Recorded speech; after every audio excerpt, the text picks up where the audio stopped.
6:16 a.m. and I call this conference committee meeting to order. Before we proceed, I would like to we'll take roll, and at this time I recognize the Senate LA for the roll. Senator Selena R. Babauta. Senator Francisco Q. Cruz. Senator Carl R. King Neighbors. Here. Senator Karina L. Magofnia. Here. Senator Donald M. Manglonia. Present. Mr. Chairman, 3 Senate conferees are present and 1 Senate alternate member is absent and 1 Senate alternate member is present. Thank you, Devin. With 3 members present, 1 alternate present, we have the necessary quorum to proceed on the Senate side. Senator Selena Babauta will be joining us shortly. At this time, I hand over the floor to the House. Thank you, Chairman Manglonia. And with that, I'll now recognize our House LA to call the roll. Representative Angelo A. Camacho. Present. Representative Marissa R. Flores. Present. Representative John Paul P. Sablan. Representative Blas Jonathan T. Attal. Present. Representative Ralph N. Yomo. Present. Mr. Chairman, 3 members and 2 alternate members are present. Thank you, Cam.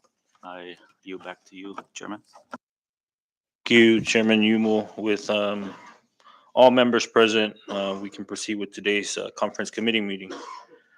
And with that, on the agenda, we have one item, which is the House Bill 2366 HS1 SS2. That's including the rules to proceed with today's conference committee. And so with that, I would like to also now recognize the presence of our second alternate, Senator Selena Babauta. With that, can I get a motion for the adoption of today's agenda? Second. All right, any discussion on the motion? If none, all in favor say aye. All opposed say nay. Motion carries. Next item on the agenda, public comment. If there's anyone from the comment that wishes to make comments, now would be the time to do so.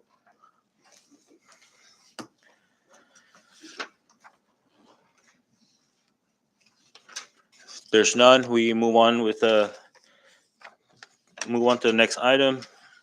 Item 5, adoption of budget conference committee ground rules. At this time, I'll give the members 5 minutes to review and offer any amendments. Mr. Chairman. Recognize. Yeah, so just wanted to clarify that we're all looking at the same rules. Is that correct?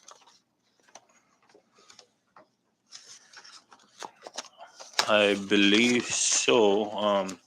On 9, is your A scratched out? Yes. Part C, 9C has House Bill 2366 HS1 SS2 CCS1. That has appropriate bill if we were to have a product at the end. Maybe we want to call a short recess so that we can make sure that we're looking at the same proposed rules, ground rules. Is this the one that was pre-filed? Yes? No? See? We'll take a short recess. No. We're now in recess.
During recess, we were just going over the proposed rules. Members offered to make amendments to one. Item one, instead of interim rules or official rules, it'll be interim rules of the Senate. On item three, we are removing, which in this case, 406 for passage and replacing that with provided that 4 votes shall be 2 from the Senate and 2 from the House. On item 6, we are adding Council Bradley and removing L.A. Giovano. And then on 7C, we are replacing legislative members with conferees and adding that any other persons may not speak or debate during meetings unless approved by both chairpersons.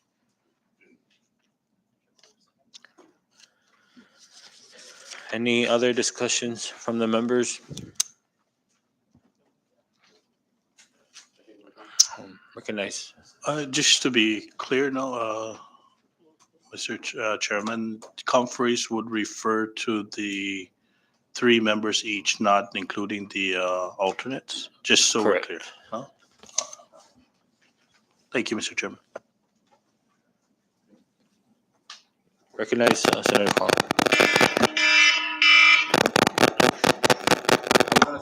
Recess still. Just to kind of to go to that, I spoke to Chairman Magnolia, and he said in the event that the alternates did want to contribute to the discussion, it wouldn't be a problem. They would just have to be recognized by both chairs. So that was Any member who would like to speak shall be approved by both chairpersons. including Council LA's response. But that only applies to the Correct. approval Correct. from both chairs for the, Correct. because we are sitting comfortably. Correct. Have the right to.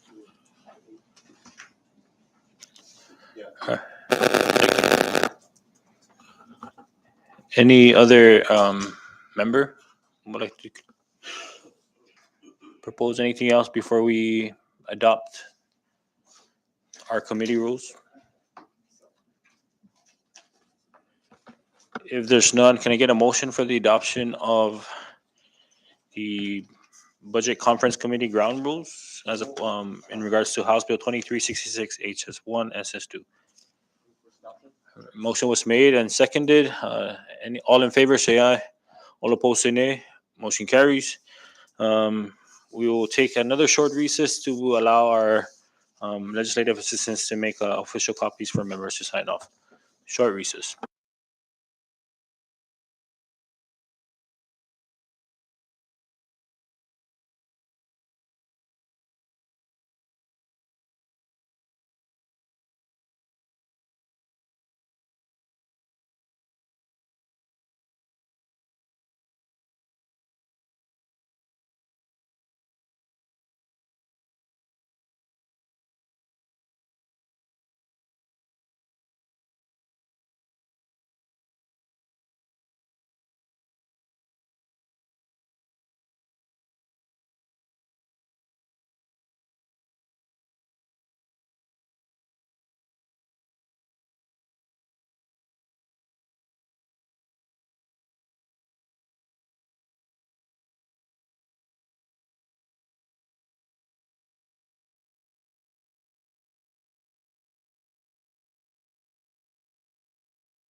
back from recess.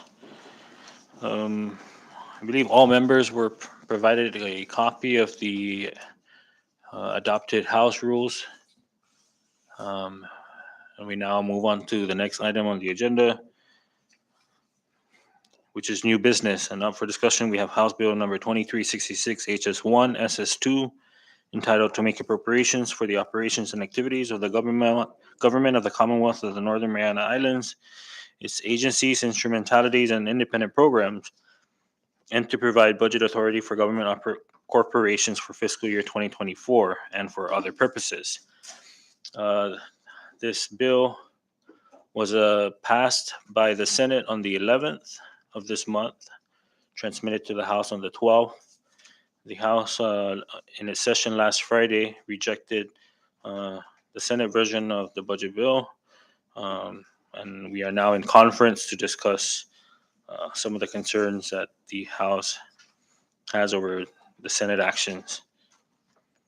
And so at this time, I would like to hand the floor over to the House to identify what those what the concerns are, so that we can address them in the committee. Thank you. Thank you, Chairman Manglonia. With that, I'll open up to the members. If there's any concern, we did state three main concerns from the rejection, and the first one was the detailed version that was removed. The concern of GLHI as well as Medicaid, and lastly is the fund to restore the funding back to the third senatorial mayor. The budget that was removed, I believe it's over 590. Is it 90 or 60? 560,000. Yeah. So with that, I'll open up to my members for any. Well, which one do you want to tackle first? So, go ahead, Chair. So Chairman, I think before we move on that, just on the Senate version, under the corporations, the CPA and all their listings, we're wondering, because MVA's numbers went up from the Senate version, or in the Senate version. What communication did you guys receive from MVA regarding the changes? We did not receive any official communication, but their budget proposal was in the volume 2, I believe.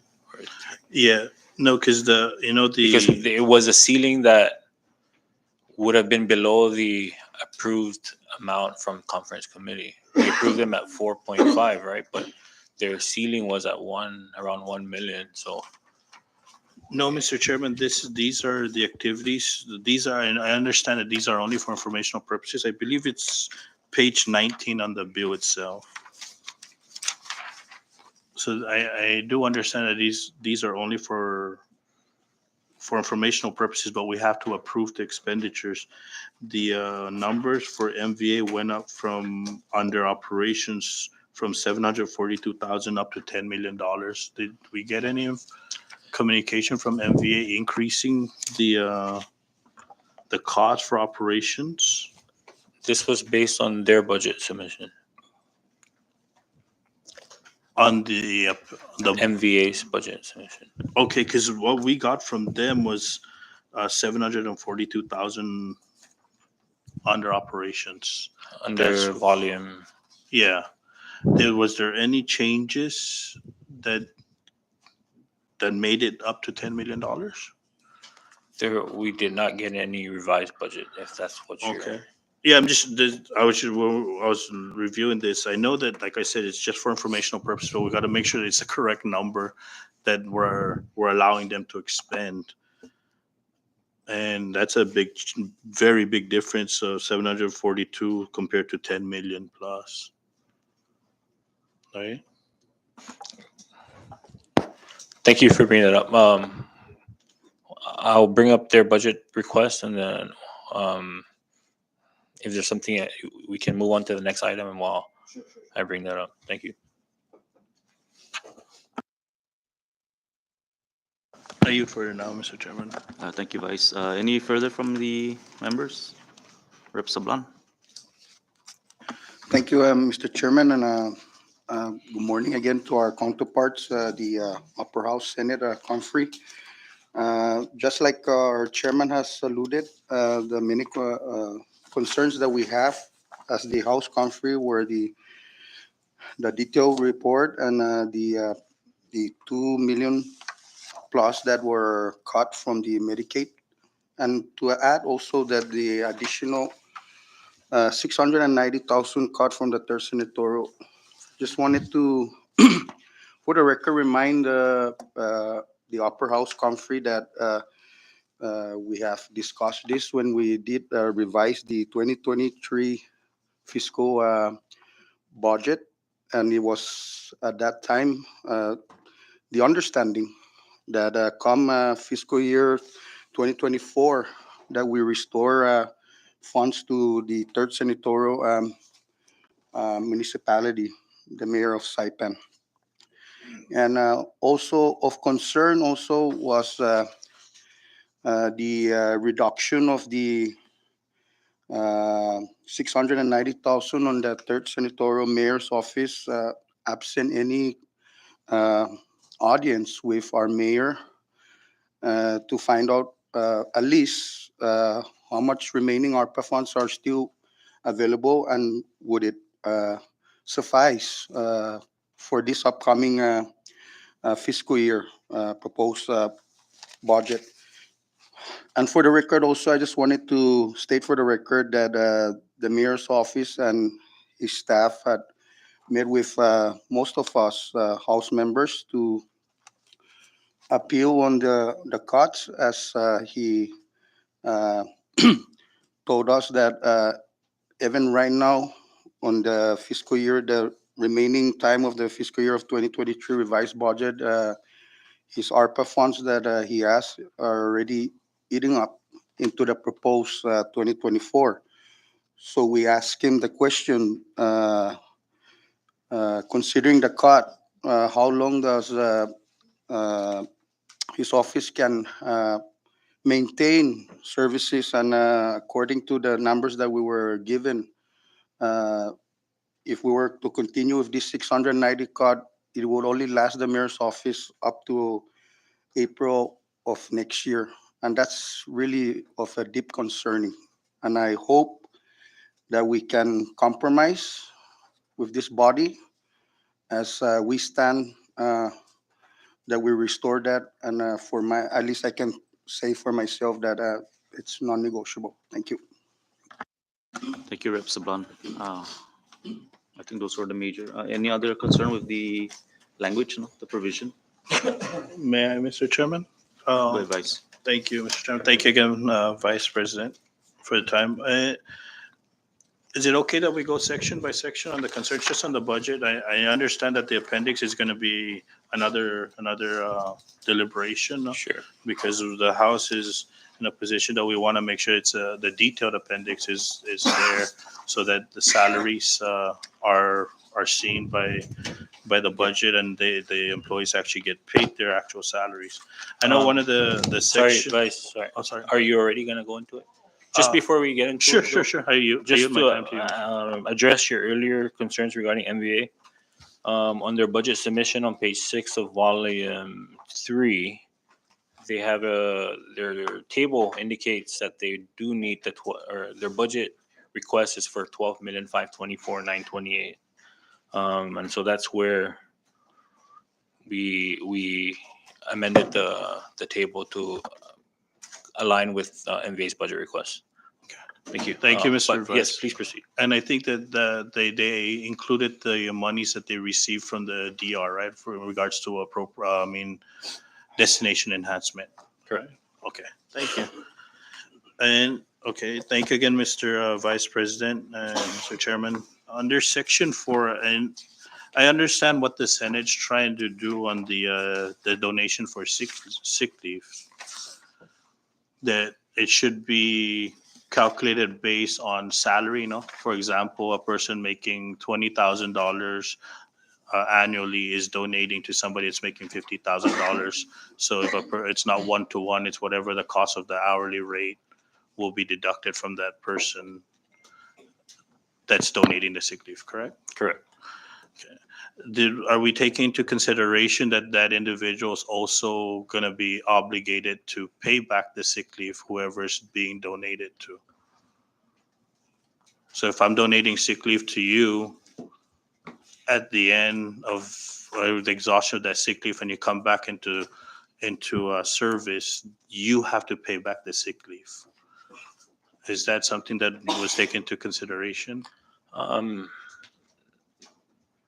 Not at that point, but I mean, if the understanding also is that it will be paid back at the same rate, then that would apply this vice versa. Okay, so would the Senate be with the understanding, or I guess for both sides, right? That if that donation's gonna come back, that donation should go back to the person that donated, not a sick leave bank, because it's double penalizing the individual that's receiving the donated sick leave, if you really think about it, right? I'm donating sick leave to you, but yet when you come back, you pay back the sick leave, but it doesn't come back to me. It comes back and goes back to a bank that's, I don't know where the sick leave is going to, or the donation back, or the payment back to the bank is going. Uh, what we're doing is we're essentially putting something in a bank that an individual remove it, their own specific benefits to assist a co-worker or somebody else in the government.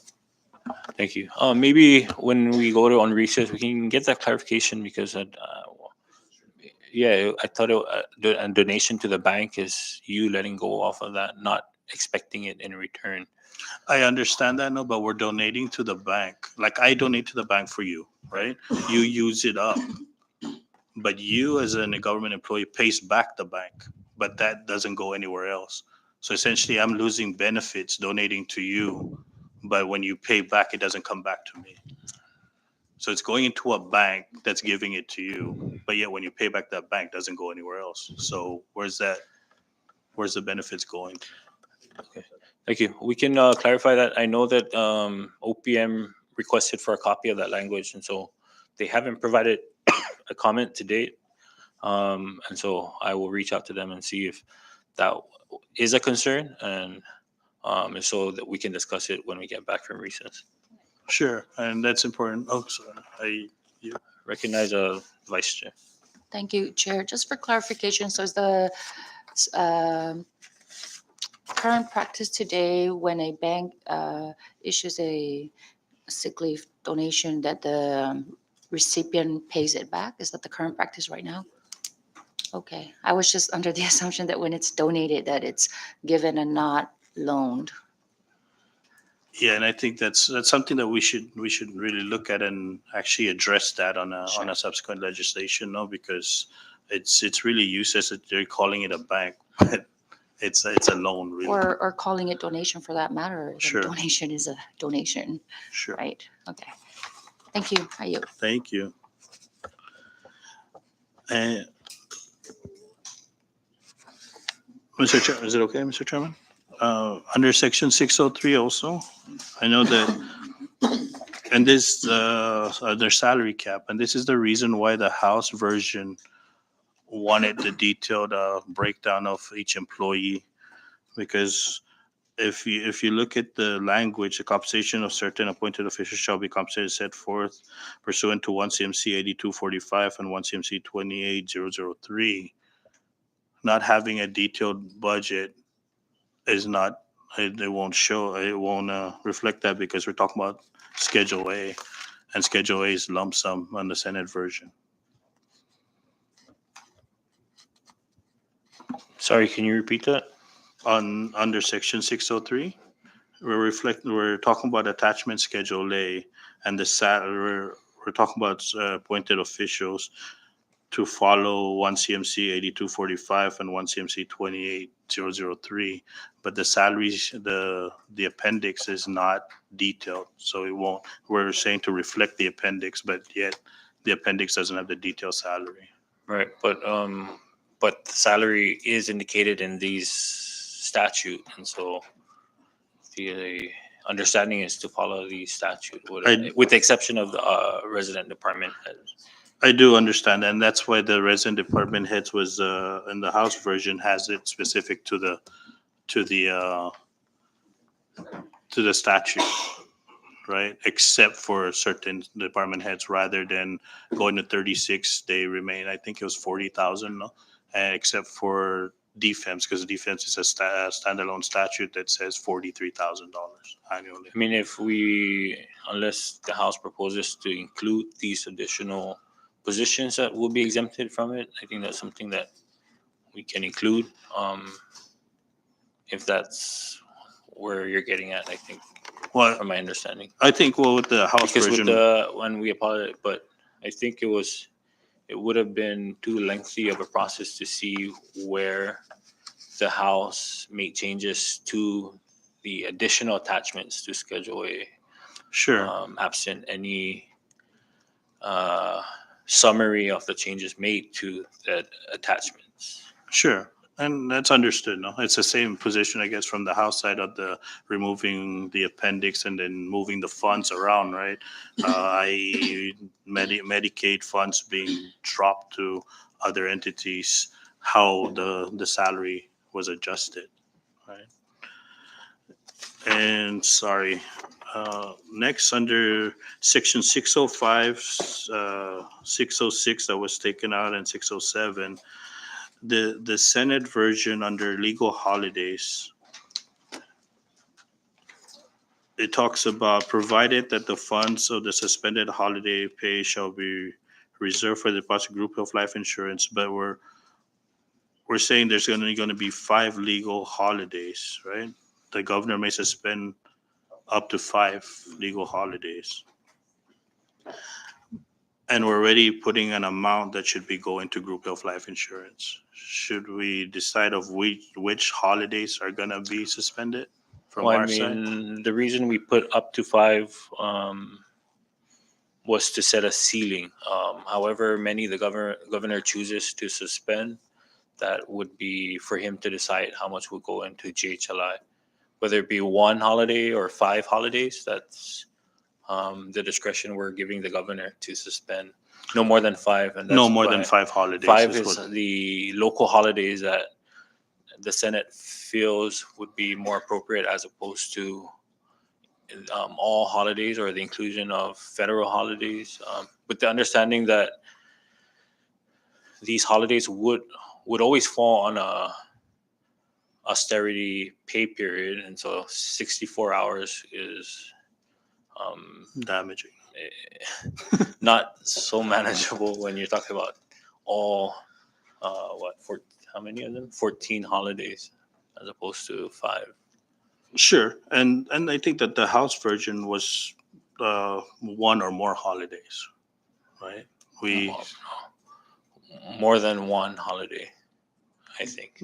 No, it said like selects 1 or more Or one or holidays. more, yeah. So it actually had just gave a flooring.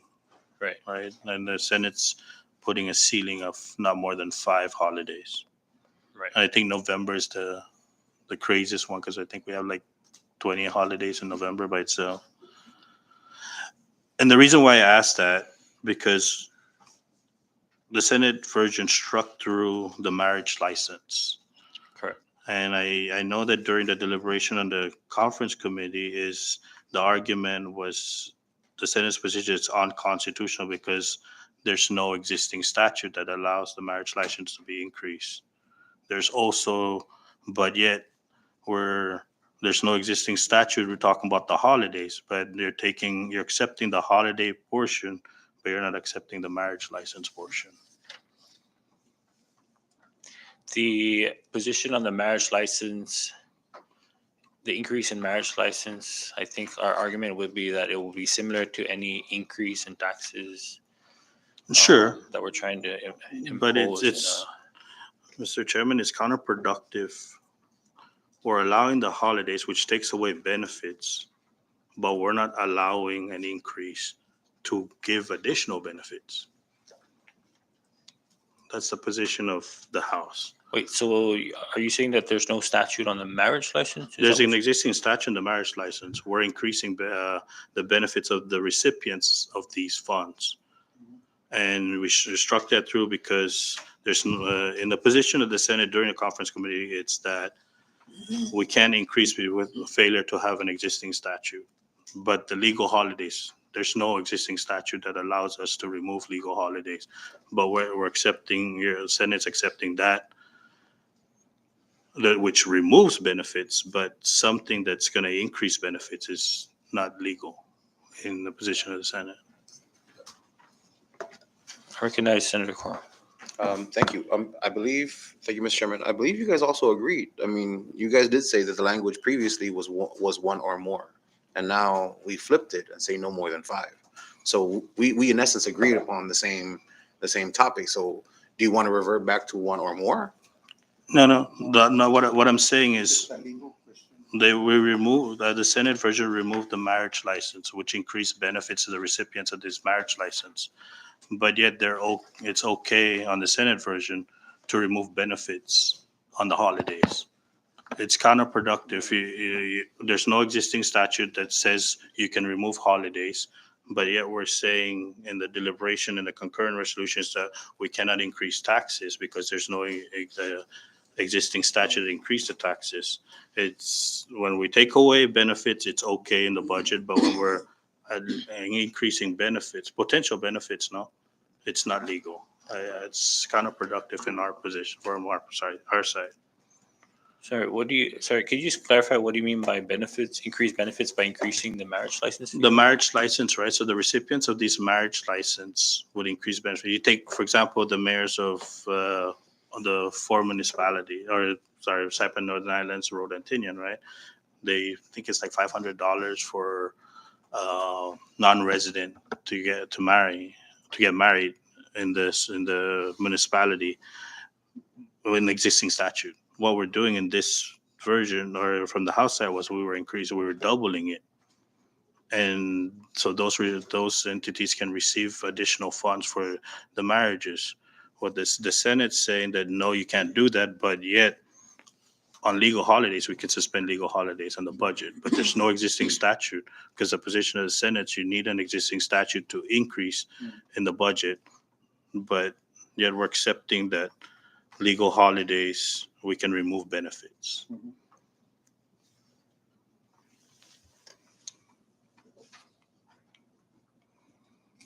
It's more like a legal matter from your guys' perspective, no? Because it's like we're countering.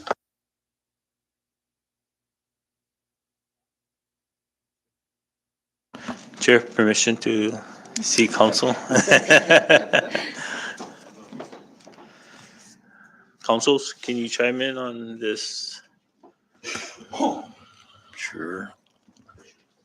The marriage license is a rider on a budget plan. And we already said that in the last fiscal year, same thing as the sugar tax, no riders on a budget plan. Okay. Suspension of the legal holidays, you may think it's a rider, but if everybody agrees, and the reason why it's in here because we're struggling with finances, and if they suspend some of the legal holidays, it will save some of that money. But to me, I can make the argument also that maybe we should remove 605. But clearly, the marriage license, there's a law that says you can only charge this much, and if you put it in a budget plan, it's a violation of the Constitution. That has to be done separately in a separate bill to increase that marriage license.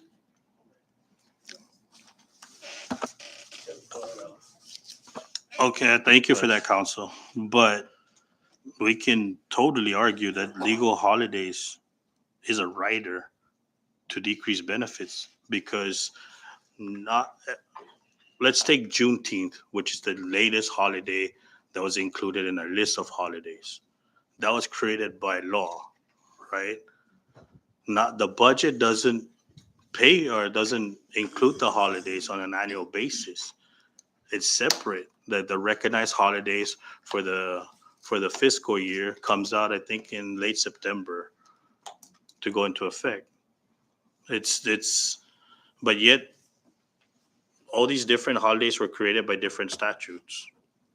Again, the argument here is it's okay to include it in the budget when we're removing benefits from individuals that work for the CNMI government.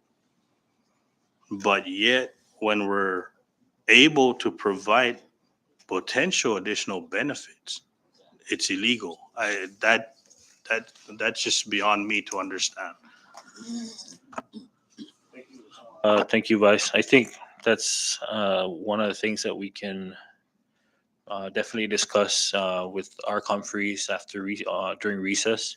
I don't think we will have any issues even taking that provision out, and so that's something that we'll consider. But yeah, rather than going back and forth, we can just kind of list all the concerns, and then we can address that later. And may I continue, Sure. Mr. Chairman? You shall this one. And the same goes for the section 607 that was removed. What the constitutional change, prior to the constitutional change, the CNMI government continuously went on continuing resolution. We can all agree to that. The Constitution says now that we have to pass a budget in order for the government to function, or we will have a partial shutdown. Section 607 doesn't do anything to the budget. What it does is it will allow entities that spend responsibly to actually carry their monies forward to FY25 that they saved. We're not going, it's not even messing with the Constitution. We're not going on a continuing resolution. What we're doing is we're allowing them to be more flexible in being able to use up their funds and continue to use it in 2025. Should the budget be lower in 2025, this would actually give them some cushion to be able to carry their respective departments, agencies, or instrumentalities to be able to save those monies and utilize it moving forward. It's just giving them 1 year of without fiscal year limitation if they save the money.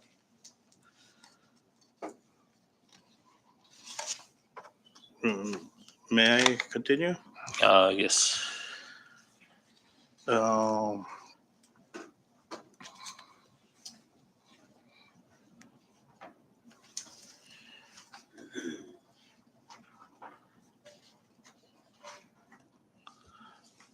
and then I think the judicial branch under section 703, the Senate added an additional language under B, provided that the allotment request for the last month of the fiscal year shall be made no later than August 1st, and the requested advance shall be remitted on or before August 15. Correct? Yes. Okay. In addition to, or that's the same language we put in the legislative branch also. Sure. And I know that both House and the Senate are in the understanding of allowing the revolving accounts to be utilized, correct? Correct. And but on D, you kind of tie the hands of the Chief Justice and the presiding judge, because it says the Chief Justice and the presiding judge may use any available outside source funds to restore the reduced work hours of the judicial branch personnel. So that is the Senate in a position that outside sources are not including of the revolving accounts. Inclusive of revolving account. Okay, so we got to make Outside the general fund. So any revolving funds that they accrue through fees or. Okay, so I think maybe we need to just make that, we agree with that. I think we just need to make the language a lot clearer. Okay. Because when you talk about external funds, you're talking about grants and all that other stuff, right? Or ARPA Or whatever they have left. Yeah, if they didn't take it away from them. And thank you. May I continue, Mr. Chairman? Please proceed. Under under the legislative branch, we added a C, no? A C and a D under section 704. After the personnel and all of that stuff with the breakdown of the members' allocation and it says under C that notwithstanding any laws or contrary, the president of the Senate, the Speaker of the House may adjust the legislative branch work schedule and operating hours that are consistent with available funds for personnel. And then on D, you allow the director to use outside source funds to restore work hours. I think in this case, if we're looking at a tight budget and we're cutting the legislative branch or even the judicial branch, I don't think that the presiding officers will be the determining factor of the functions of the bureau, because if we can't fund them fully, they're going to have to shut down. We cannot tell them to work 80 hours knowing the fact that we can't afford the full 80 hours. I think it's more important that the legislative bureau has the authority to work their schedule, and if they can't have a full work week, then we have to work with their work week, not the other way around.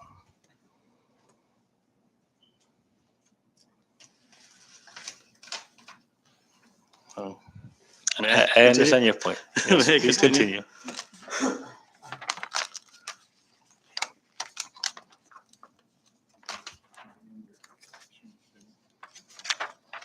So under section 706, I think the concern from our side is we're removing 3 NLPs away from this mayor's office of Rhoda, Yes, and we're putting it to under line item department or agency. correct. Okay.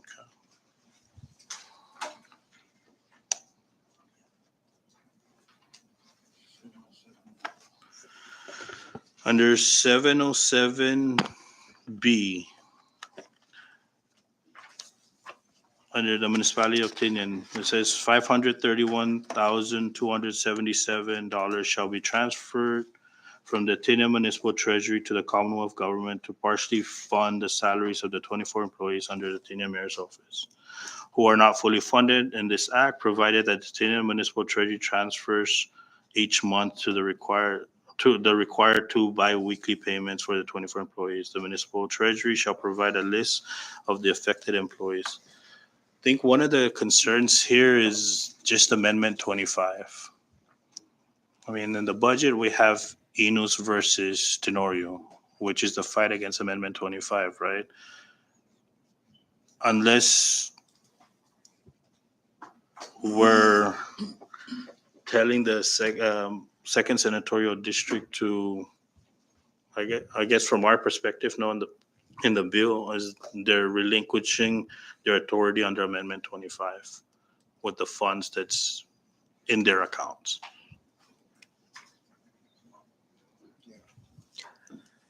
And this is just, it's I a understand. concern. The It's a concern.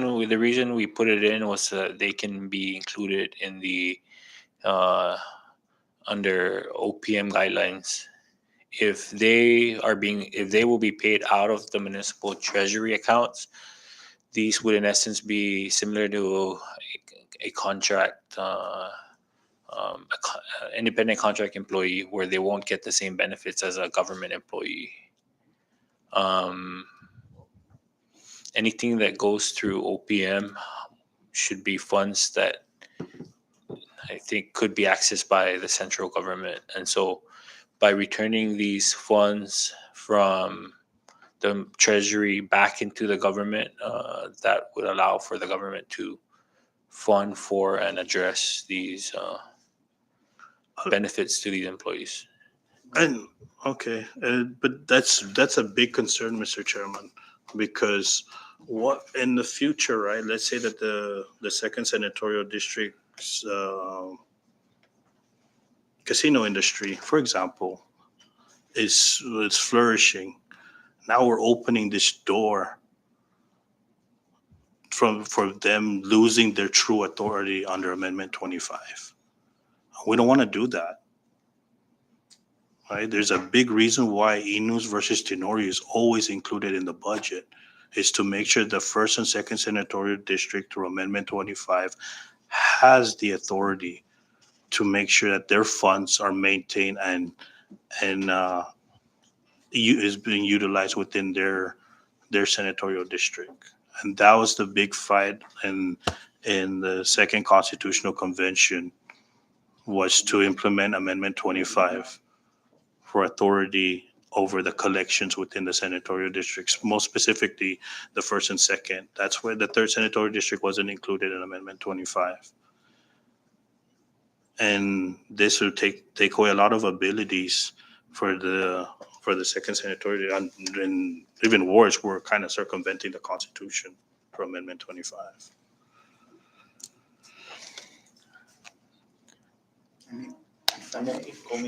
Yeah.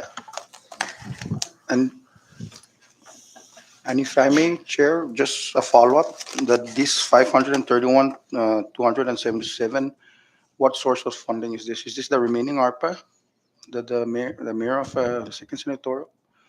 So another concern would be, do we have the authority to even, uh, put provisions, since the mayor of the second senatorial is the sole authority for this funding? And does this 531 and 277 embedded in the spending plan that we can touch this money? So those are some of the concerns that Thank you. we have with regards to this provision, because these ARPA funds are dependent on the spending plan that the mayor of Saipan submit to the U.S. Treasury. So absent that document that says that it's allowed to be used or what, is a bit of concern also on our part. Thank you. Thank you. At least I can answer some of that concerns. The reason we wrote it this way was because there wasn't any way for OPM and finance payroll to get involved in adding on the additional benefits of the employees' pay. Because these are outside sourced funds and because it's coming from the municipal treasury, the only way finance can pay for it is for Tinian to pay back into the ARPA account, which the money was taken out of. And so this 531,000 will be deposited monthly back into the Commonwealth's ARPA account, and so that when OPM processes these NOPAs, there's an account attached to it to ensure that funding is available for these positions. Part of the spending plan. Yeah, part of the spending plan would be for the operation of Tinian municipal Yeah. personnel. So we just have those concerns, and I mean, if this is doable, we're just trying to make sure that we don't want these provisions to head into the governor's desk only to find out that it's going to veto the provisions. So those are the concerns that we have on that. If I can recognize Senator Carl. Yeah, just to add a little bit of background for these discussions, I know that Chairman Magnolia has reached out to us, the delegation of Tinian, as well as Rep. Atal has spoken to Mayor Aldan. There has been great care taken into what initially Tinian wanted to do with the funds and how we could streamline the funding availability and marry that up with other funding sources that was asked by Chairman as well as Rep. Atal and Chairman Humel during this whole process. So yes, it is within the parameter of the spending plan. Obviously, this was contingent upon us finding external or other funding sources for the balance of the 74 employees that were left out of the budget. I know the House action restored, I'll use the word restored, 24 positions, or 27 rather, but that was also at the cost of defunding the vacancies at DPS and DFEMS, right? So that money was taken from DFEMS and DPS Tinian and given to the mayor's office. Now, this is going to be problematic down the road for us in the event that we have positions that are people that are willing to fill if there's a cycle. That's another conversation for down the road. But yes, we it goes back to why we also touched the detailed worksheet that you guys had provided in the House version. Um, I can speak for the second senatorial. Just for under the mayor's office, there were no less than 20 discrepancies that we found on that roster. So we had to make a completely new roster, identify the 24 employees that fit into this formula that will be given to the Department of Finance, so that it marries up and that there's no issue with who's getting paid what when. Um, if the committee wants the transfer of all of the funds to alleviate any concern of non-payment, that's something that the second senatorial is amenable to as well. But again, this is as a greater picture, as this is on behalf of the mayor asking, hey, this is the best we can do after we've removed all of the things that they wanted to. This is the best that we can do, and hoping that we can find the funding for the other 77 employees. Thank you, Senator Carl. I recognize Vice Chair Atto. Thank you, Mr. Chairman. And sorry, I'm continuing my time. I know that the rule says 5 minutes, but I just want to go section by section so that at least we're taking notes and we can, again, and I'm glad that Senator Carl had mentioned that Tinian, the second senatorial district, is talking about moving the 531,000. But, it's always going to be a concern because of the authority under Amendment 25. And the other bigger issue here now is this might essentially balloon the general fund in the next cycle, because now we're including them in the portion of the general fund. So we're adding an additional 24 employees to the general fund obligation should 2025 be put in. I understand that, Vice, but I think these were positions that were even previously established in the past, but were just funded through another source. These will still be the argument the following fiscal year to ensure that we include these positions just like any other positions that we're considering for Rhoda or even Saipan Mayor's office when ARPA runs out. So right now we are including the number so that this would allow OPM or OMB to ensure that they have no more than these NOPs listed, despite where the funding source is going to be coming from to pay for them. Did you have something? Thank you. Thank you, Mr. You good? Sure. That was you. He took the words right out of your mouth, right? But again, I mean, there's something for us to consider is the transferring, the co-mingling of funds. And I honestly, I don't want to remove that true authority under Amendment 25 with the second senatorial district in this situation. Yeah, recognize Senator Carl. Yeah, Vice Chair, if you have a way to free up general funds that we can leave these people directly under the general fund and figure out a mechanism to use the ARPA funding so they can be clear and free, that is something that the second senatorial is more than willing to entertain. We tried the exercise in the Senate and we're unable to. But if you have an idea of where we can pull the general fund funding and then move ARPA funding to that, I don't think that would be. Of course, we want to do that, but I mean, it's like, again, we don't want to try to circumvent what the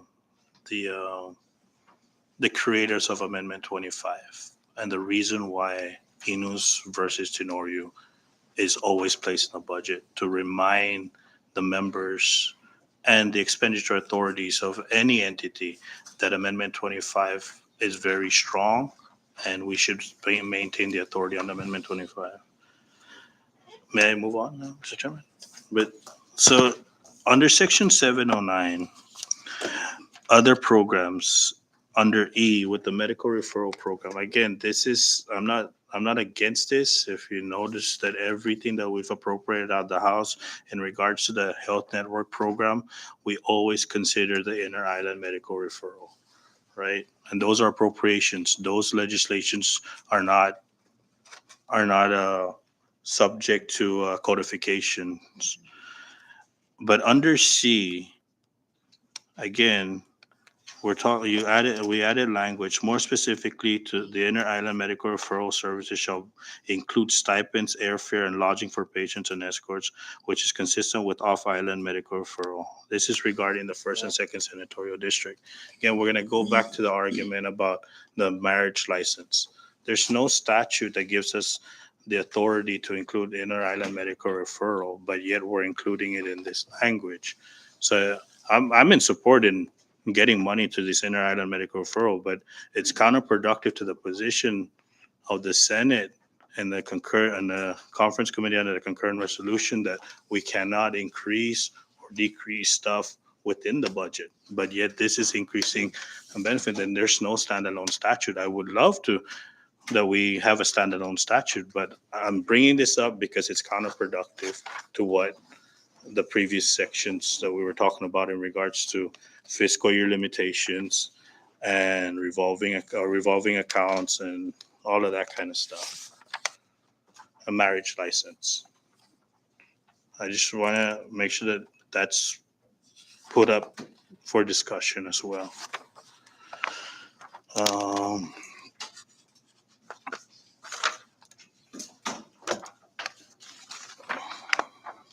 May I continue, Mr. Chairman? Sorry.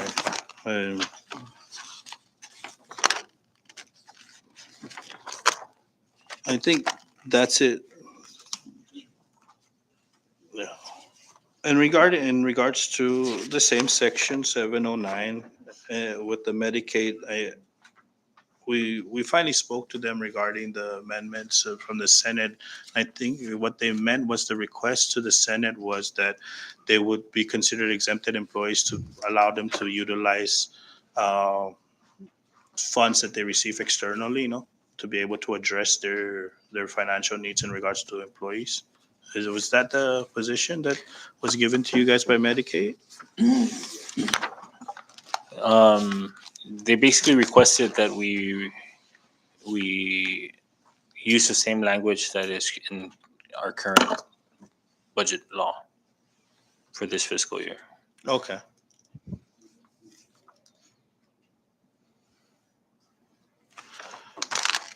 Okay, and just under the provisions, Mr. Chairman, Vice President, and Chairman of the House side, that's all I got in regards to the provisions. Just clarification, Chairman. If can we get a clarification on the compact impact as why it was struck? Is it they came out and said There won't. It was Senator Salina that brought up the information that no compact impact will be given this for the upcoming fiscal year, and I did confirm with Tracy that the CNMI will not be receiving compact is there a impact. reason why we were excluded or not going to be I think receiving? it's all the insular areas. Oh, so it's Yes, not every- just CNMI. okay. Thank you.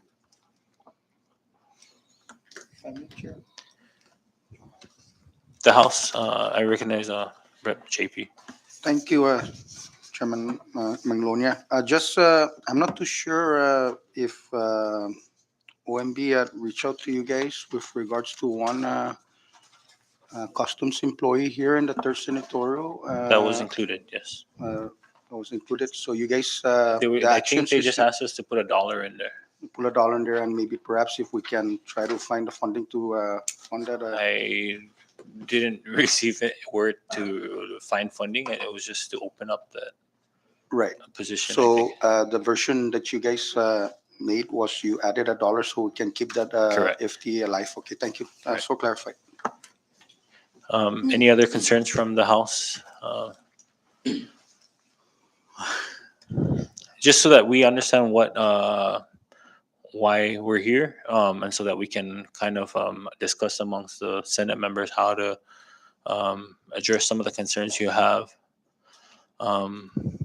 But if there's nothing else from the Senate side, I mean from the House side, I think the one thing that we would like to provide the House members to consider also while we deliberate. I understand Rep. Sablon's concerns regarding Saipan Mayor. I did receive this morning fund status of the mayor's ARPA balance. That's something that we can share with you. And so that's one of the arguments that we'll be making in order to kind of justify our actions in regards to removing the 600,000 from Saipan Mayor. The ARPA balance I got from Secretary of Finance as of the balance as of today, or as of yesterday. I think, Mr. Chair, I think what we should do was reconcile those documents you got and with the documents that the Mayor Saipan has shared with us. Thank you.